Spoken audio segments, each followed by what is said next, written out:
On est le 3 février 2026. 3 recours judiciaires sont déposés contre l'État français. L'accusation, avoir sciemment autorisé Nestlé à vendre de l'eau traitée filtrée comme de l'eau du robinet sous l'étiquette eau minérale naturelle. La rapporteuse Antoinette Gull évoque ce matin un scandale d'État. L'utilisation de traitements interdits.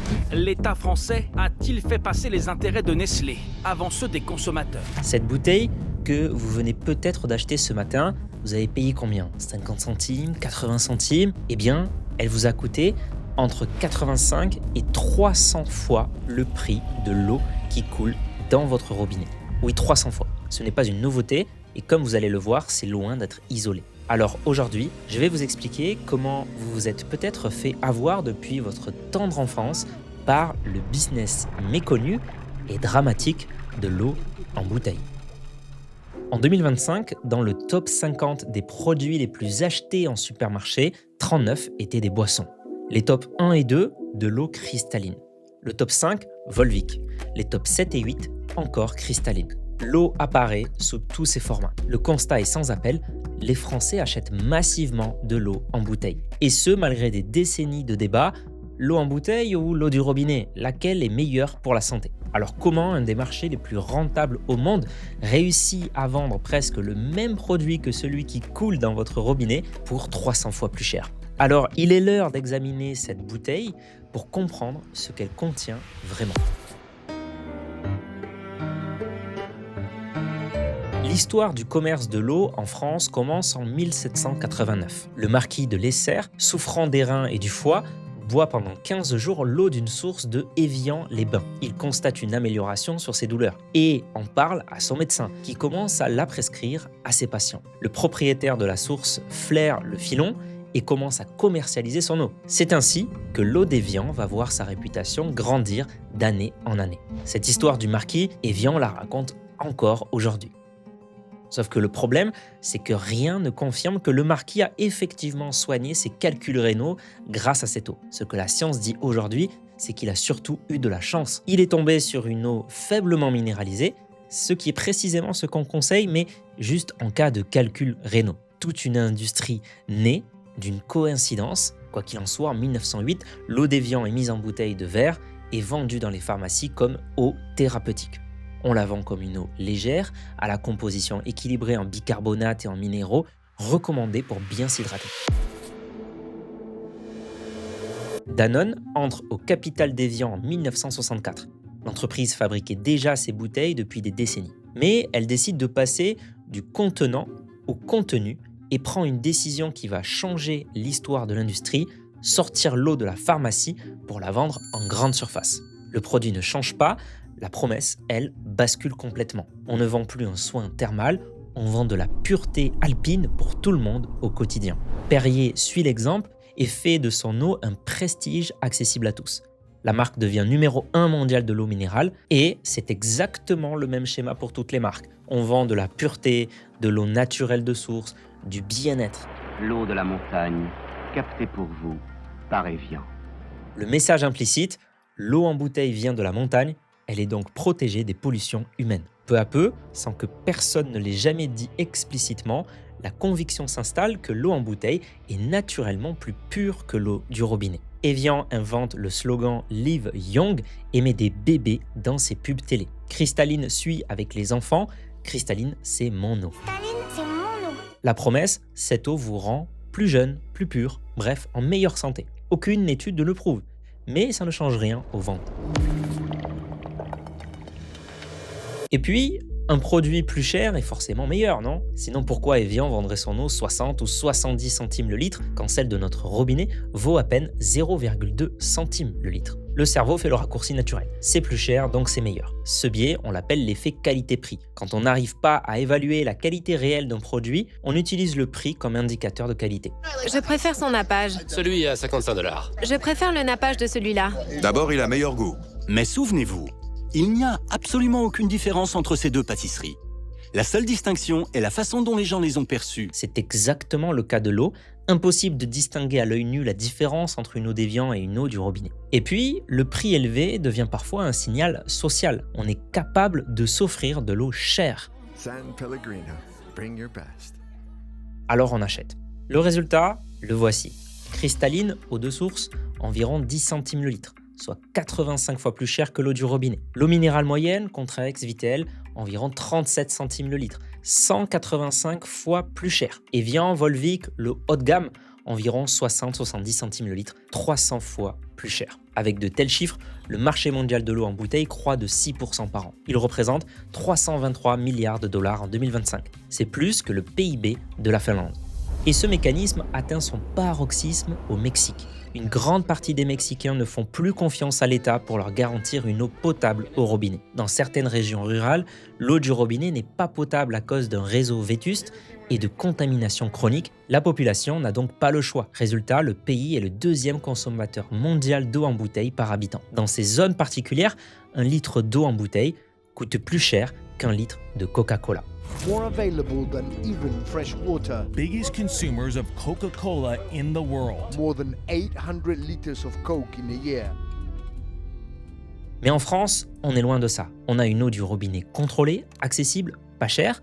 Ce n'est pas un problème de santé publique qui a poussé les Français vers l'eau en bouteille, c'est une question d'image, de marketing. Alors pour justifier des prix 100 à 300 fois plus élevés, il fallait absolument maintenir l'image d'une eau pure, naturelle, supérieure. Quitte à tricher pour y arriver. Oui, tricher, on y arrive.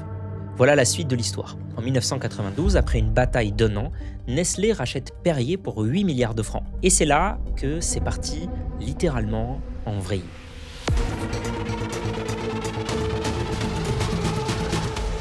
Les vrais problèmes commencent fin 2020. La direction de Nestlé Waters découvre elle-même au cours d'un audit interne que ses sources Perrier, Épar et Contrex, donc rachetées il y a 30 ans, sont traitées illégalement depuis 15 ans. UV, chlore, microfiltration, ils utilisaient des traitements interdits pour les eaux dites minérales naturelles. Précisément parce que cette appellation garantit une eau naturellement pure, sans traitement. Avec de l'eau minérale naturelle Vitel. En réalité, une eau qu'on croyait sortie tout droit de la montagne est en fait traitée comme de l'eau du robinet. Oui. Alors, après le signalement d'un salarié de source Alma, le groupe derrière les eaux cristallines, Sentior et Vichy-Célestin, à propos de traitements illégaux pratiqués par son entreprise, les mêmes traitements pratiqués que chez Nestlé, la DGCCRF est saisie courant 2021 et lance une enquête. De son côté, Nestlé réalise que l'affaire commence à remonter. Elle craint d'être exposée à son tour. Elle décide alors de prendre les devants. Le 31 août 2021, elle convoque elle-même le gouvernement. Dans une réunion à huis clos, elle avoue les pratiques illégales au plus haut niveau de l'État. Pendant ce temps, le grand public, resté dans l'ignorance, continue d'acheter de l'eau en bouteille. Et tout se joue en coulisses. En octobre 2023, l'Agence nationale de sécurité sanitaire, l'ANSES, remet au ministère de la Santé une note confidentielle. Son contenu est accablant. Les sources de Nestlé sont contaminées par des bactéries fécales, des pesticides, des PFAS. Voilà pourquoi elles avaient besoin d'être traitées.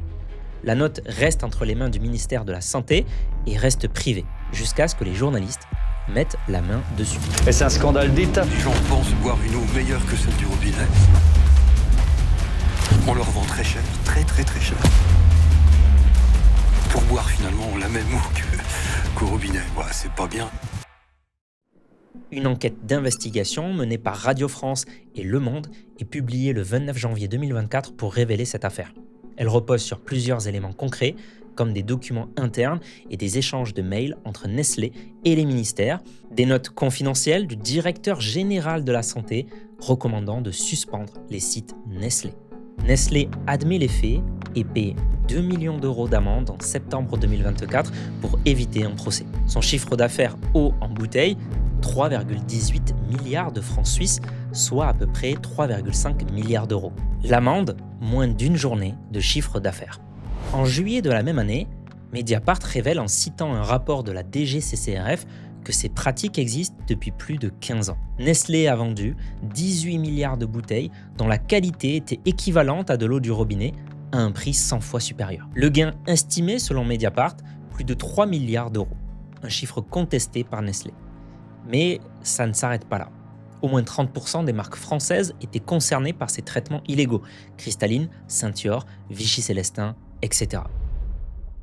En mai 2025, les sénateurs présentent leur rapport. Ils révèlent avoir mené des mois de travail d'enquête difficiles, face aux patrons de ces grands groupes qui ont tout fait pour ne pas répondre aux sénateurs. Quelle est la personne qui vous a informé ?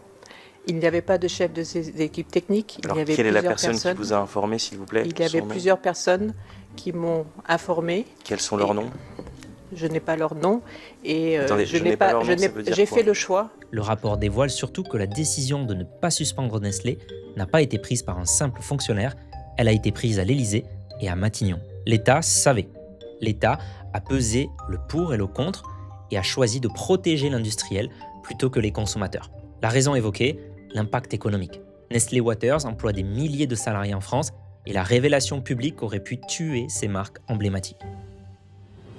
En février 2026, 3 recours judiciaires sont déposés contre l'État français lui-même pour avoir laissé commercialiser sous l'appellation minérale naturelle une eau qui était finalement ni plus ni moins traitée comme de l'eau du robinet. Et c'est ce qu'on va voir tout de suite. Juste avant, je profite de cette vidéo pour vous dire que je suis Mathieu Louvet, fondateur de S'Investir, conseiller en gestion de patrimoine. Et sur cette chaîne, je décrypte ce que personne ne vous explique sur l'argent, l'investissement, l'épargne. S'Investir, c'est aussi le programme LBD qui vous permet de vous former, d'apprendre et d'accéder aux meilleures stratégies d'investissement en toute autonomie. Mais c'est aussi le cabinet S'Investir Conseil qui réinvente la gestion privée pour déléguer l'optimisation et le pilotage de votre patrimoine à partir de 100 000 € avec une équipe experte dédiée. Si LBD ou S'Investir Conseil vous intéresse, vous trouverez tous les liens en description. Jusque-là, on a parlé de la qualité de l'eau, mais on a volontairement occulté une autre dimension du scandale, plus silencieuse, mais tout aussi importante dans le commerce de l'eau en bouteille. À Vittel, dans les Vosges, Nestlé Waters est autorisé à pomper jusqu'à 1 million de mètres cubes par an dans la nappe phréatique locale. Sauf que cette nappe ne se recharge naturellement qu'à hauteur de 2 millions de mètres cubes par an. Et Nestlé n'est pas le seul à y puiser. Résultat, la nappe affiche un déficit de 1,1 million de mètres cubes chaque année. Elle ne se recharge plus assez vite pour compenser ce qu'on lui prend. En 2022, pendant la sécheresse, le niveau de la nappe profonde a chuté de 50% par rapport à 2010. Les habitants de Vittel, la ville dont le nom est sur la bouteille, sont menacés de manquer d'eau. Et il y a pire encore. FNE et UFC Que Choisir ont porté plainte contre Nestlé pour avoir prélevé, selon eux, plus de 10 milliards de litres illégalement. En clair, Nestlé vend de l'eau prélevée dans une nappe locale en épuisant cette ressource publique au détriment des habitants. Ne pourrait-on pas appeler cela la privation d'un bien commun? Et l'histoire n'est pas finie. On l'a vu tout à l'heure face aux sénateurs et à la presse, pour défendre ces pratiques, Nestlé a assuré que la composition minérale de son eau n'avait pas changé et qu'aucune atteinte à la santé publique n'était à déplorer. Mais je voudrais de nouveau souligner que la qualité sanitaire et la minéralité a toujours été respectée. Et elle va même plus loin en refusant qu'on compare son eau à de l'eau du robinet. Pourtant, Mediapart écrivait explicitement que Nestlé a vendu de l'eau dont la qualité était équivalente à de l'eau du robinet et les autorités sanitaires, elles, ont conclu que ces eaux traitées respectaient les critères de potabilité de l'eau du robinet.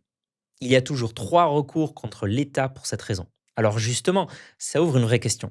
C'est quoi ces critères? L'eau du robinet, elle vaut quoi pour que Nestlé refuse la comparaison à ce point? Vous allez voir que l'eau du robinet est en fait encore plus contrôlée que l'eau en bouteille. L'eau du robinet est la denrée alimentaire la plus contrôlée de l'Hexagone. Elle relève du Code de la santé publique, donc des analyses pluriquotidiennes portant sur des dizaines de paramètres qui sont effectués en permanence dans les réseaux de distribution publique. On parle de 320 000 prélèvements et 18,5 millions d'analyses par an réalisées par des laboratoires agréés indépendants. En face, pour l'eau en bouteille, les agences régionales de la santé ont effectué 1900 visites dans les usines de conditionnement de l'eau en bouteille, avec 2740 prélèvements et 94 820 analyses, soit 195 fois moins que pour l'eau du robinet. Mais même si on multipliait ces contrôles par 195, il y a un problème que personne ne peut régler à l'usine. Il commence après la mise en bouteille et continue pendant le transport, sur les étagères du supermarché, dans votre voiture en plein été. Ce problème, c'est la bouteille elle-même. Tenez-vous bien, en janvier 2024, l'Université de Columbia a analysé des bouteilles de plusieurs marques avec une nouvelle technique, une technique au laser. Résultat, 240 000 fragments de plastique par litre en moyenne, dont 90% de nanoplastiques, des particules si petites qu'elles peuvent traverser la paroi intestinale et pénétrer le système sanguin. C'est juste 100 fois plus que ce qu'on estimait jusqu'alors. Les effets sur la santé à long terme ne sont pas encore définitivement établis, mais des études sont en cours. L'eau du robinet, elle sort d'un tuyau en métal, pas d'une bouteille en plastique. Autrement dit, ce n'est pas seulement l'eau qu'il faut regarder, mais aussi le contenant. Alors que pouvons-nous en conclure? Eh bien que dans l'immense majorité des communes en France, l'eau du robinet est bonne, voire très bonne. Nous ne sommes pas obligés d'acheter des packs d'eau en bouteille plastique pour être en bonne santé. Mais ces faits sont à nuancer. Je viens de dire l'immense majorité des communes en France, et c'est pour une raison précise. En 2024, les chiffres sur l'eau du robinet ont bougé. Ils ne sont plus aussi rassurants qu'avant. Seulement 71,5% des Français ont reçu en permanence une eau conforme à tous les critères réglementaires en 2024. Donc pour environ 30% des Français, ce n'est pas le cas. La chute est notable par rapport aux années précédentes à cause des pesticides. S'il y a 98-99% de conformité sur les nitrates et la bactériologie, ce qui est très bien, depuis le 1er janvier 2026, les PFAS sont aussi surveillés de manière obligatoire. Résultat sorti il y a quelques mois, 92% de l'eau distribuée contient du TFA au-dessus du nouveau seuil réglementaire. Le TFA, c'est un petit PFAS. Et qu'est-ce que les PFAS? Ce sont des substances chimiques qui sont dites persistantes, souvent ce sont des polluants éternels. Et le plus courant d'entre elles, le PFOA, est classé cancérogène par le Centre international de recherche sur le cancer depuis 2023. Alors, ces chiffres ne sont pas une alerte, mais ils mettent en évidence 3 exceptions. 3 cas réels où il faut favoriser l'eau en bouteille malgré tout, et on va voir tout de suite lesquels. Première exception, les nourrissons de moins de 6 mois. Les pédiatres recommandent une eau en bouteille spéciale bébé contenant moins de 15 mg de nitrate pour la préparation des biberons. La norme de 50 mg par litre est trop élevée pour leur système digestif encore immature. C'est la seule situation où l'eau en bouteille a une justification médicale concrète et vérifiable. Et attention, choisissez bien de l'eau en bouteille en verre pour éviter les fameux microplastiques. Deuxième exception, les zones à pesticides. Hauts-de-France, Pas-de-Calais, Bretagne, plaine agricole intensive. Dans ces régions, les limites en pesticides ont été dépassées en 2024, parfois pendant des mois. Il y a quelques semaines, Le Monde a révélé que le fluopyrame, un PFAS, contamine l'eau de plus de 25 communes. Donc vérifiez votre commune, on mettra un lien en description. Dans ces zones, l'eau en bouteille ou un filtre à charbon actif type Brita peuvent se justifier. Troisième exception, les communes en bout de réseau. Dans 198 communes identifiées, l'eau voyage longtemps dans des tuyaux vétustes. Il y a donc un risque de contamination bactérienne ou de relargage de métaux lourds plus élevé. En effet, il y a un chiffre parfois méconnu en France, 18,8% de l'eau potable disparaît dans les fuites des canalisations avant d'arriver dans votre robinet. C'est énorme. Vous imaginez, 18% de l'eau part dans des fuites dans le réseau. C'est Le Monde qui a identifié 198 points noirs où plus de la moitié de l'eau produite est perdue. Dans ces cas-là, les fuites peuvent contaminer l'eau en bout de réseau. Renouveler l'intégralité des réseaux coûterait des dizaines de milliards d'euros. Ce chantier est sous-financé depuis des décennies. En fait, si on voulait vraiment entretenir ces réseaux correctement, l'eau du robinet devrait coûter plus cher. En France, on a donc de la chance, on paye l'eau moins cher que presque partout en Europe. C'est un privilège qu'on ne réalise pas quand on achète une bouteille d'Evian à 60 centimes. Alors, entre eau du robinet et eau en bouteille, eh bien pour beaucoup de Français, la question reste quand même complexe. Le réflexe le plus important à avoir pour répondre est de vérifier la qualité de votre eau donc dans votre commune sur le site du ministère de la Santé ou sur dansmoneau.fr. C'est gratuit, public, mis à jour chaque année. Dans l'immense majorité des cas, un filtre suffit et ça coûte infiniment moins cher que 500 bouteilles par an à 300 fois le prix de l'eau en bouteille. Si ce genre d'enquête vidéo vous intéresse pour comprendre ce qu'on vous vend vraiment et à quel prix, j'ai fait une autre vidéo sur une enseigne que vous fréquentez probablement, Action. Vous allez découvrir tous les mécanismes et toutes les techniques qu'Action met en œuvre pour vous faire acheter toujours plus. Cliquez ici pour regarder la vidéo. Et pour aller plus loin dans la compréhension de l'économie, de la finance, de l'investissement, abonnez-vous à cette chaîne. C'était Mathieu Louvet, fondateur de S'investir. Dites-moi en commentaire si vous buvez de l'eau du robinet ou de l'eau en bouteille. Prenez soin de vous et à la prochaine.